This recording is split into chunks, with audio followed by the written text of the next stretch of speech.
Halo semuanya, saya bersama teman-teman saya akan secara singkat membahas mengenai equilibrium competition atau biasa disebut dengan persaingan keseimbangan. Nah, pada hari ini kita akan membahas lebih dalam bagaimana sebuah pasar atau perusahaan itu bisa menemukan titik keseimbangan dan bagaimana peran persaingan dalam proses ini. Nah, dalam ekonomi, persaingan bukan berarti persaingan antar dua perusahaan, melainkan bagaimana permintaan dan penawaran suatu pasar itu bisa bertemu dan bagaimana menguntungkan, menciptakan kondisi yang menguntungkan bagi konsumen dan produsen. Nah, ada 3 faktor kunci produksi yang masing-masing memiliki istilah pembayarannya, seperti tanah yang istilah pembayarannya disebut sewa, tenaga kerja disebut dengan upah, dan juga kapital disebut dengan bunga. Namun, kita di sini hanya berfokus pada tenaga kerja. Nah, kita telah mempelajari fungsi produksi yang menunjukkan hubungan antara kuantitas tenaga kerja yang dipekerjakan sebuah bisnis dan jumlah output yang dapat dihasilkan oleh para pekerja tersebut. Oke, jadi Marginal Revenue Product atau MRP adalah pendapatan tambahan yang diperoleh oleh perusahaan ketika menambah satu tenaga kerja. Nah, perusahaan itu akan membayar pekerja sesuai dengan tambahan pendapatan yang dibawa oleh pekerja tersebut. Perlu diketahui bahwa di pasar ini yang menjadi suppliernya adalah rumah tangga, sedangkan yang menjadi demandernya adalah perusahaan. Dan apapun yang meningkatkan MRP akan meningkatkan demand workers, begitu pula sebaliknya. Misalnya nih, upah pekerja itu $50. Nah, orang tersebut dapat membawa pendapatan tambahan sebesar $100. Berarti kita tetap hire orang tersebut. Kenapa? Karena selisihnya 100 kurang 50, kita punya 50 profit. Jadi, kita hire. Sebaliknya, kalau dia cuma membawa $40, sedangkan wage atau gaji dia ada $50, tentu kita rugi. Jadi kita nggak akan menambah tenaga kerja. Nah, untuk kurva permintaan pasar tenaga kerja itu memiliki bentuk downward sloping atau menurun karena mereka memiliki hubungan yang terbalik antara upah dan tenaga kerja. Ketika upah menurun, maka jumlah tenaga kerja akan meningkat. Begitu pula sebaliknya. Kurva ini merupakan penjumlahan dari MRP semua perusahaan di pasar. Sebaliknya, untuk kurva penawaran pasar tenaga kerja berbentuk upward sloping atau menaik. Kenapa? Karena ketika upah naik, maka lebih banyak orang yang ingin atau bersedia untuk kerja. Jadi bertambah tenaga kerjanya. Nah, titik keseimbangan pasar tenaga kerja ini sama dengan pasar lainnya, yaitu ketika supply dan demand bertemu. Nah, faktor-faktor yang dapat menggeser kurva permintaan tenaga kerja ini, yang pertama ada harga produk. Jika harganya naik, maka MRP pekerja juga akan naik. Yang kedua, permintaan. Jika demand-nya naik, maka perusahaan juga membutuhkan lebih banyak tenaga kerja. Yang ketiga, produktivitas pekerja. Jika lebih produktif, maka MRP mereka juga lebih meningkat. Faktor yang mempengaruhi penawaran kurva tenaga kerja apa aja sih? Yang pertama, jumlah penduduk. Jika makin banyak populasinya, semakin baik juga tenaga kerja yang tersedia. Yang kedua, umur penduduk. Populasi yang lebih tua atau lebih muda itu mempengaruhi loh ketersediaan tenaga kerja. Yang ketiga, nilai leisure time atau waktu luang. Jika nilai waktu luang ini lebih naik, orang-orang mungkin akan kurang bersedia untuk bekerja. Sekarang kita akan membahas tentang firms in perfectly competitive factor market.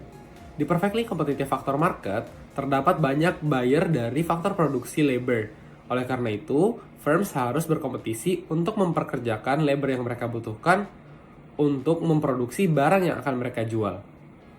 Di sini, kita memiliki kurva dari perfectly competitive factor market. Terdapat demand dari labor yang berbentuk downward sloping dan supply dari labor yang berbentuk upward sloping. Di perpotongan kedua kurva ini, kita mendapatkan wage equilibrium dan quantity equilibrium. Pada perfectly competitive factor markets, firms adalah wage takers, yang berarti firms tidak memiliki pengaruh terhadap harga dari faktor produksi. Terdapat banyak firms yang berkompetisi untuk mendapatkan labor sehingga wage ditentukan oleh market atau pasar. Wage ini yang akan menjadi biaya untuk menambahkan satu pekerja atau biasa disebut dengan marginal resource cost, yaitu jumlah uang yang harus dikeluarkan firms untuk menambahkan satu pekerja. Karena terdapat banyak firm yang berkompetisi sehingga firm menjadi wage takers, menyebabkan setiap firm memiliki marginal resource cost yang sama dengan wage equilibrium pada pasar. Kita akan tarik dari wage equilibrium pada pasar menjadi supply curve dan marginal resource cost curve dari firm. Firm bisa memperkerjakan sebanyak apapun pekerja yang mereka butuhkan pada market wage atau wage equilibrium di pasar. Selanjutnya ada demand curve dari firm. Demand curve didapat dari perkalian antara marginal product dan marginal revenue dari worker. Pada bagian awal, demand curve berbentuk upward sloping karena efek dari increasing marginal return, dan setelahnya berbentuk downward sloping karena efek dari diminishing marginal return. Jumlah worker yang harus dipekerjakan oleh firm untuk memaksimalkan profitnya didapat dari perpotongan antara supply curve dan demand curve firm itu sendiri, atau di saat marginal revenue product sama dengan marginal resource cost. Jika terdapat perubahan pada market, maka marginal resource cost dari firm akan berubah. Contohnya, ketika demand labor pada market shift ke kanan, maka wage equilibrium dan quantity equilibrium of worker akan bertambah. Karena wage bertambah, maka supply curve dan juga marginal resource cost dari firm akan naik dan shift ke atas. Hal ini menyebabkan quantity worker optimum menjadi lebih sedikit dari sebelumnya. Walaupun jumlah pekerja yang dipekerjakan menjadi lebih sedikit dari sebelumnya, marginal revenue product dari pekerja terakhir menjadi lebih tinggi dari sebelumnya karena kita berada pada bagian atas dari demand curve dari firm.